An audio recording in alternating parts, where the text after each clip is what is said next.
오늘도 다 함께 하신 여러분들 사랑하고 환영하고 축복합니다. 우리 새해 복 많이 받으세요라고 인사하기 바랍니다. 우리 새해 복 많이 받으세요. 네.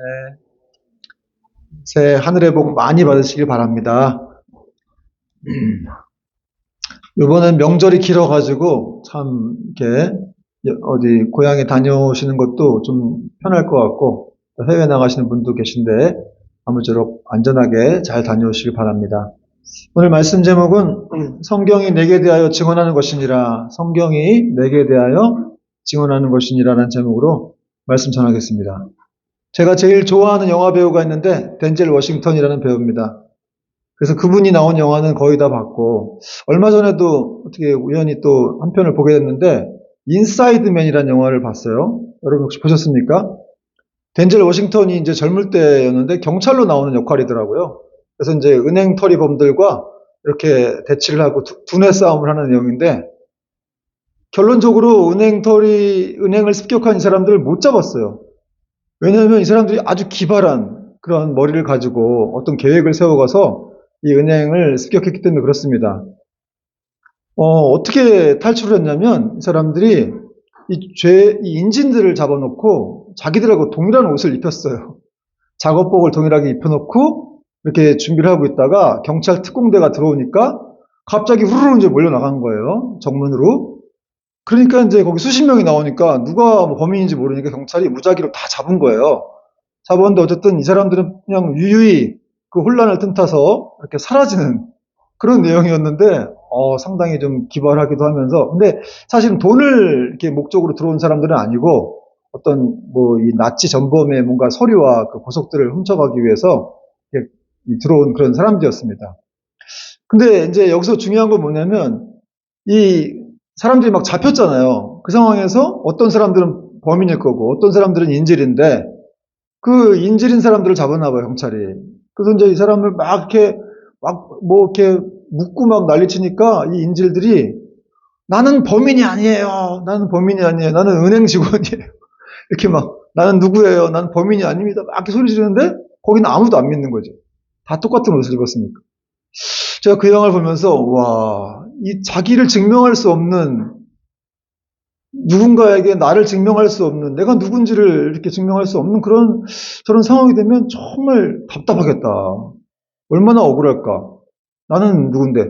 아니, 내가 이윤준 목사인데, 저를 이윤준 목사로 아무도 생각을 안 해준다면, 믿질 않는다면 얼마나 답답하겠습니까? 그렇죠? 오늘 본문에도 예수님이 그런 경험을 이렇게 겪으셨다는 내용이 지금 나와 있어요. 예수님께서 메시아라는 사실이 틀림없는데, 그럼에도 불구하고 유대인들이 그 사실을 믿질 않고 인정하려 들지 않았습니다. 그래서 예수님이 하는 수 없이 다른 증거자들을 이렇게 세우셔가지고 자신이 하늘로부터 보냄받은 구원자의 심을 이제 변론하신다는 내용이 오늘 본문 내용인데, 오늘 말씀을 통해서 우리가 뭘 이제 깨달아야 될지를 좀 알아보겠습니다. 31절 보니까 내가 만일 나를 위하여 증언하면 내 증언은 참되지 아니하되 나를 위하여 증언하시니가 따로 있다. 이런 말씀을 하시는 거예요. 그러니까 아무리 얘기해도 믿질 않으니까, 유대인들이 메시아임을 믿질 않으니까 내가 나를 위하여 증언하면 내 증언이 참되지 않다.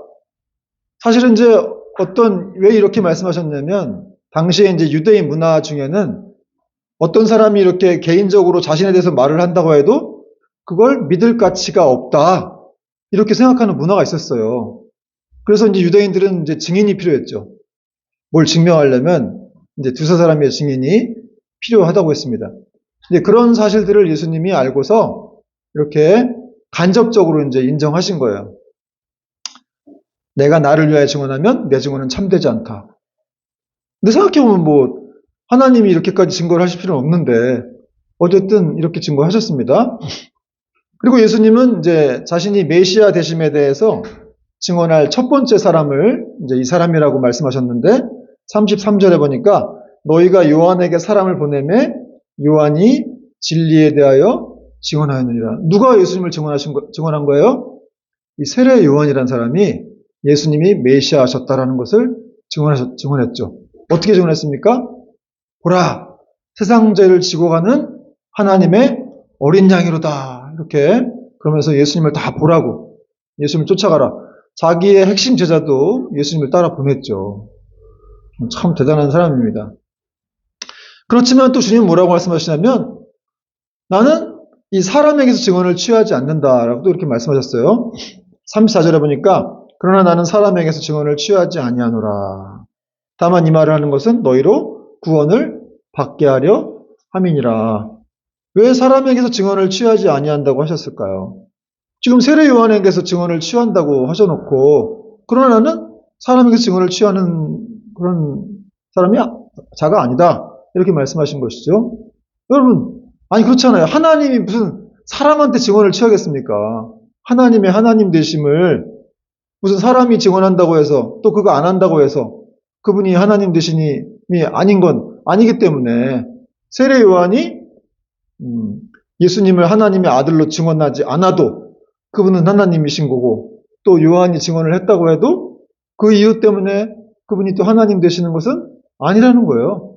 그냥 하나님은 하나님인 거예요. 인간의 증언을 필요로 하지 않습니다. 그러면 왜 세례 요한에 이렇게 증거를 끄집어내셔가지고 그가 나를 증거했다 이렇게 말씀하셨을까? 뒷구절이 나오죠. 다만 이 말을 하는 것은 너희로 구원을 받게 하려 함이니라. 여러분 세례 요한이 당시에 거의 메시아로 인식될 정도로 이 유대인들에게 굉장히 존경을 받는 사람이었죠. 그러니까 이 세례 요한이 예수님이 메시아다라고 이렇게 증거했다고 한다면 그 영향력이 있을 거라는 거예요.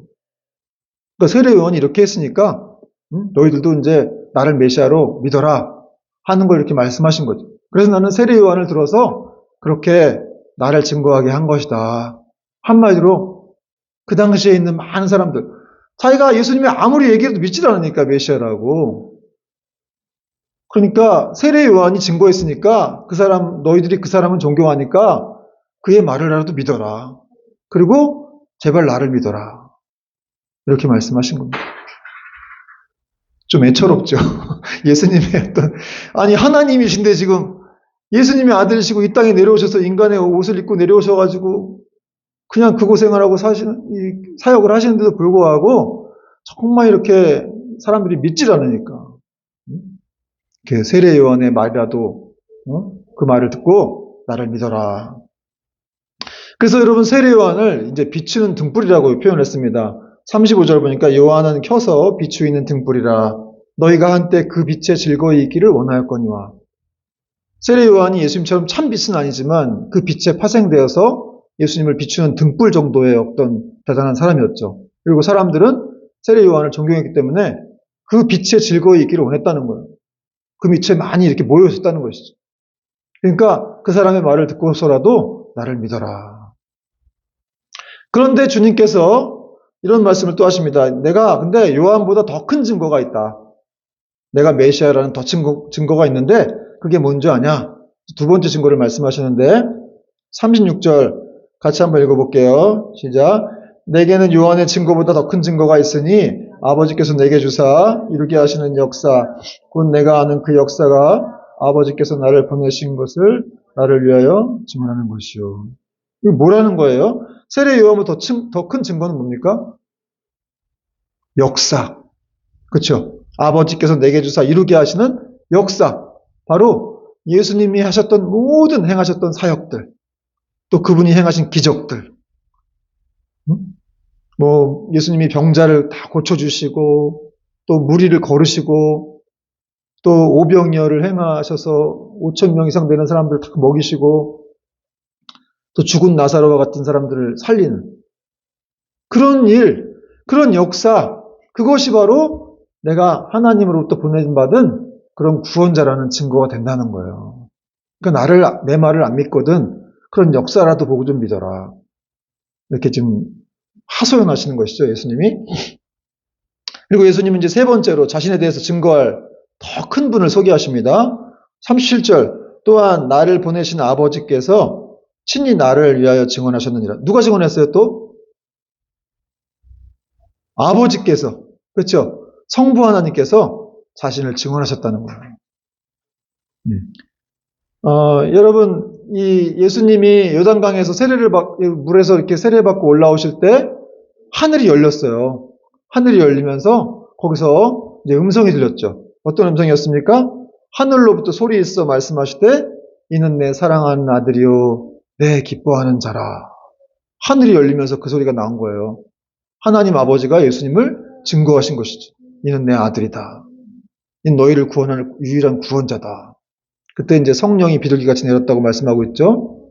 그러니까 하나님은 자기 아들을 증거하기를 아주 기뻐하신 것이죠. 여러분이 이는 내 사랑하는 아들이요 또 기뻐하는 자라. 이 음성은 우리를 위한 음성인 줄도 믿으시기 바랍니다. 하나님이 여러분을 사랑하신다는 것. 너희들은 내가 사랑하는 아들이다, 딸이다. 너희들은 내가 기뻐하는 자다. 여러분 힘을 내야 돼요. 예수님에게 하신 말씀이 아니라 예수를 통해서 그분을 통해서 이렇게 그분을 믿는 사람들, 모든 자녀들에게 하나님이 이렇게 예수님처럼 우리를 보신다는 거예요. 왜냐하면 우리가 연약하고 허물이 있다고 하더라도 우리를 예수님 통해서 보시기 때문에 우리를 사랑하는 아들이요, 딸이요, 기뻐하는 자다. 여러분 하나님이 기뻐하는 자는 말 다 된 거 아니에요? 뭘 걱정해요? 제가 제 아들을 기뻐한다면은 우리 아들들, 우리 딸들을 기뻐한다면은 얼마나 쟤네들을 그냥 기뻐하지 않아도 쟤네들을 위한 뭔가를 준비하겠지만 저 아들, 딸들을 더 기뻐한다면 얼마나 많은 것들을 준비해 놓고 그 아들, 딸들을 축복하겠습니까? 그런데 말입니다. 근데 여러분, 이런 많은 증거가 있음에도 불구하고 유대인들이 예수님을 안 믿었어요.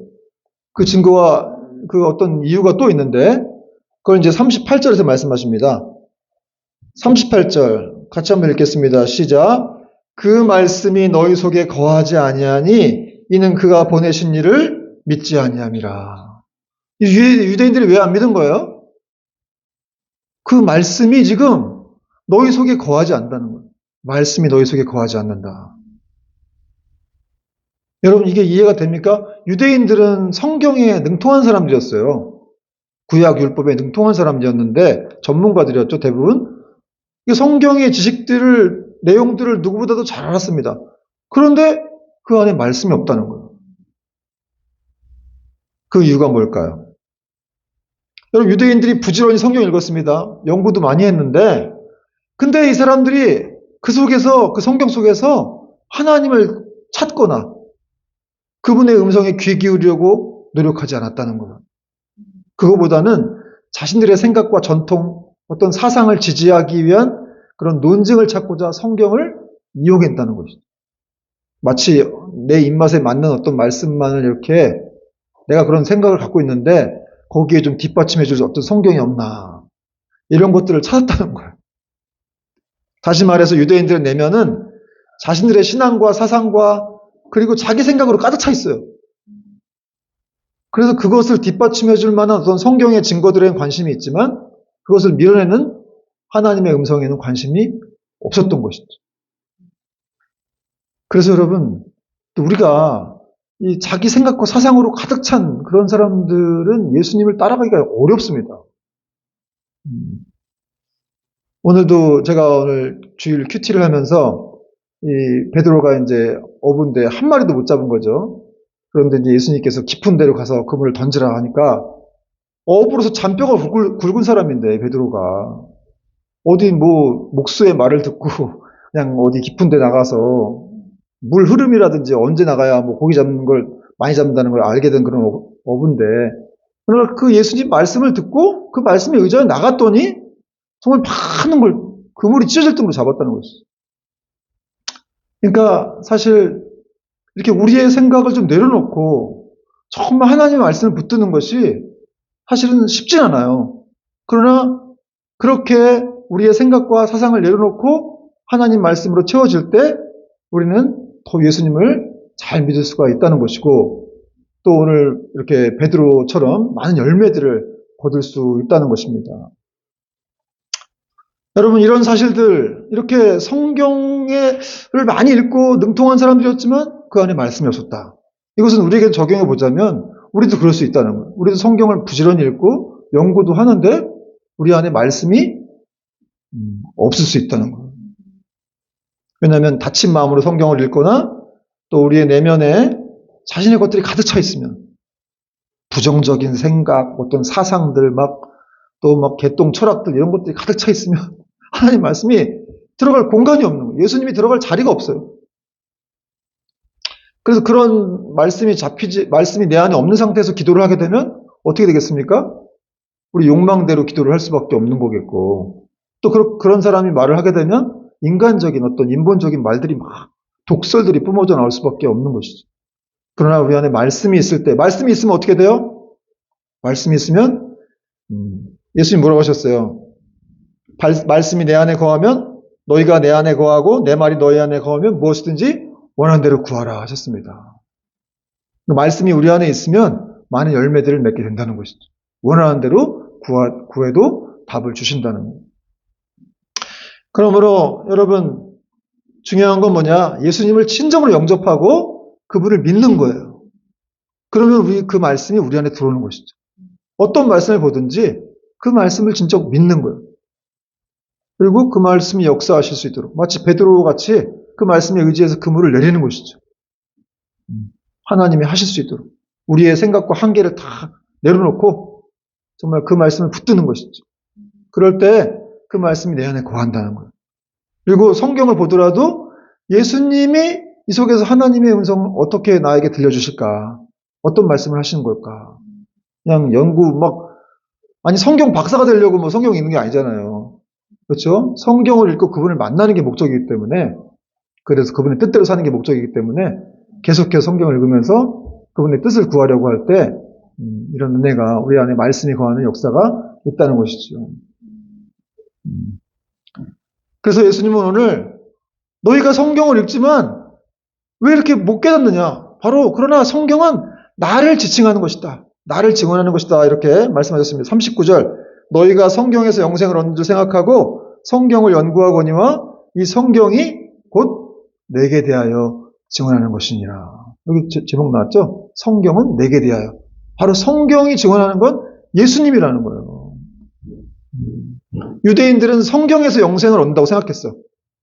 성경 자체가 영생을 준다고 생각했지만 그게 아니라 성경이 가르치는, 성경이 증언하는 그 예수님으로 인해서 영생이 오는 것이죠. 그러니까 여러분 성경을 읽으면 살아계신 예수님을 누구든지 만나게 되는 거예요. 할렐루야. 여러분 그래서 성경을 읽는 게 중요한 건데 마치 성경을 요술 램프 같이 생각해서는 안 되고 그럼 100번 읽으면 누가 병이 낫기도 하고 그런 사람도 있고 필사하게 되면 어떻게 된다 그러는데 그럴 수도 있겠죠. 그러나 그런 식으로 생각해서는 안 되고 중요한 건 성경은 예수 그리스도 살아계신 하나님을 만나게 하는, 그래서 내가 구원을 얻고 또 영원한 복을 누리게 되는, 그게 거기 초점이 있다는 사실입니다.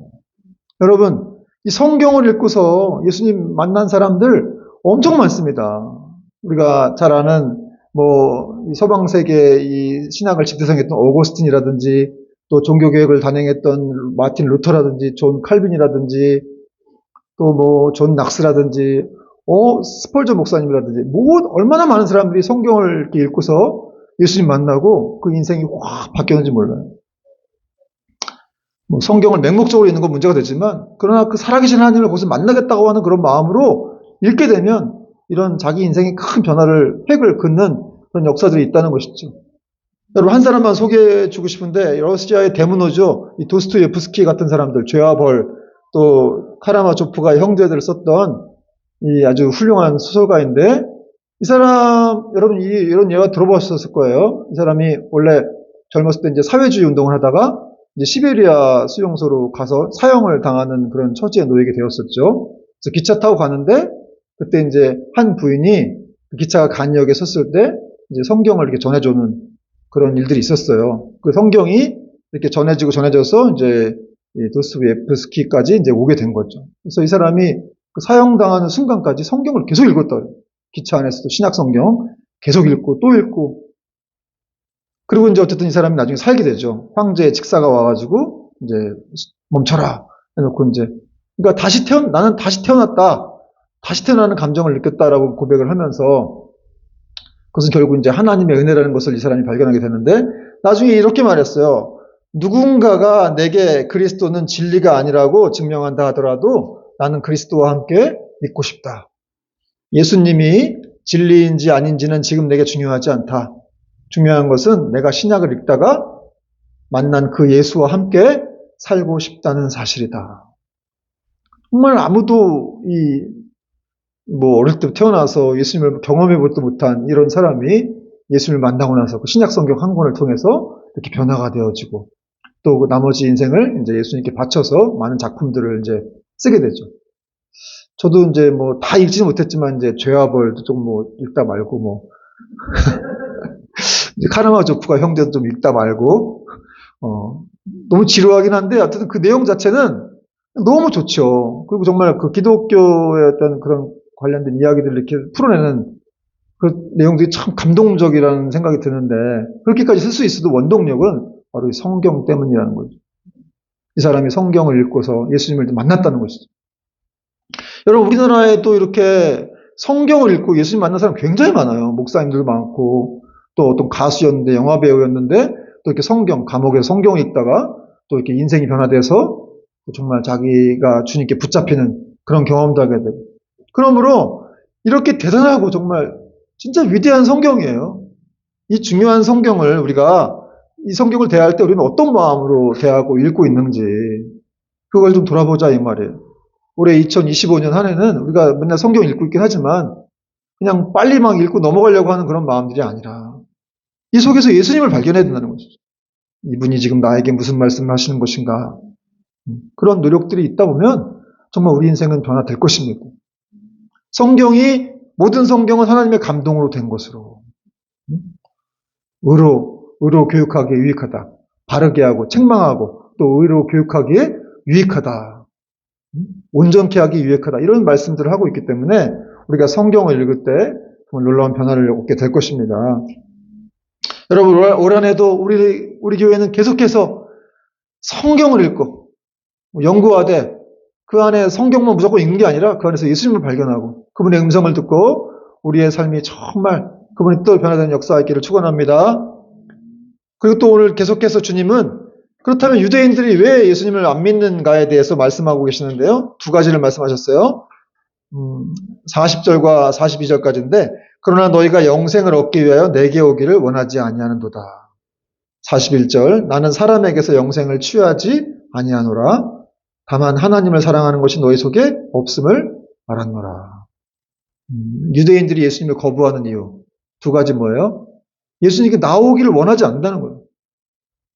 성경을 맨날 읽으면서 연구도 하면서 예수님이 누군지는 메시아가 누군지는 관심 없어. 그 나가기를 원하지 않는다는 거예요. 또 한 가지는 예수님을 사랑하는 마음이 없다는 거예요. 참 여러분 이렇게 너희가 나를 사랑하는 마음이 없구나. 그래서 너가 나를 찾지 않는 거다. 여러분 이런 말씀들 유대인들이 예수님을 사랑한다고 자기들이 그렇게 막 생각을 했지만 사실은 자기들의 어떤 사상과 전통을 사랑한 것이었죠. 사랑하는 것처럼 보였어요 이들이 유대인들은. 그러나 사실은 사랑하는 것은 아니었습니다. 우리도 그럴 수가 있죠. 우리도 예수님을 사랑한다고 말을 하지만 사실은 그분이 주시는 어떤 혜택들, 선물들을 사랑하지 정말 그분 자신을 사랑하나. 저도 이렇게 목회를 하면서 개척교회를 하면서도 어떤 데 예수님이 이렇게 뭔가 은혜를 주시거나 하면 또 막 기쁘기도 하고 막 더 사랑하는 마음이 생기기도 하면서도 또 그렇지 않으면 또 원망하는 마음이 들기도 하고 참 제 자신을 보면서 저도 이 구절을 보면서 내가 정말 예수님을 사랑하나? 나는 정말 그분을 사랑하는 마음으로 목회를 하고 있나? 이런 생각이 들었어요. 여러분도 한번 생각해 보시기 바랍니다. 나는 정말 예수님을 사랑하고 있나? 그분은 우리를 정말 사랑하시죠. 그건 분명해요.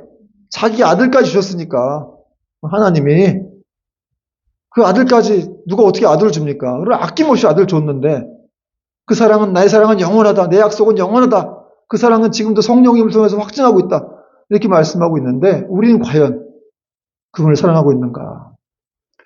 참 생각해 볼 때 난 오히려 돈을 사랑하고 내 자녀를 사랑하기도 하고 부인을 사랑하기도 하지만 정말 예수님을 그렇게 내 목숨처럼 사랑하고 있나?